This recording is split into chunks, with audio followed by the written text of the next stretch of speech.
अस्सलामुअलैकुम। आज मैं आपके लिए लेके आई हूँ स्पाइसी सॉसेज सैंडविच। सबसे पहले पानी में थोड़ा सा मैंने टिक्का मसाला डाला और उसमें मैंने सॉसेजेस उबाल दिए। इसका पानी हम खुश्क करेंगे अच्छी तरह से और इस तरह से स्पाइसी से सॉसेज तैयार हो जाएंगे।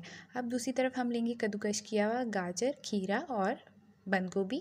ऊपर डालेंगे 3 चम्मच मायोनीज़, 3 चम्मच दूध, 2 बड़े चम्मच केचप के, 2 बड़े चम्मच चिली सॉस और इसको अच्छे से मिक्स करेंगे। फिर ऊपर डालेंगे 1 छोटा चम्मच काली मिर्च का पाउडर। अब यहाँ हम बनाएंगे सैंडविचेस। सबसे पहले लेंगे लंबा वाला बन, उसके ऊपर वो कॉल्स्लो लगाएंगे, अच्छे से फैला लेंगे दोनों साइड पे और फिर हम इसमें डालेंगे दोनों सॉसेजेस। आप इसको बन में या टोस्ट में भी बना सकते हैं, जैसे आपका दिल करे। और इसके बाद हम इसको अच्छी तरह से ग्रिलर पे या फ्राइंग पैन पे, फ्लैट फ्राइंग पैन पे भी किसी पे भी आराम से प्रेस कर सकते हैं। ये देखिए मज़ेदार सा स्पाइसी सॉसेज सैंडविच तैयार है। शुक्रिया।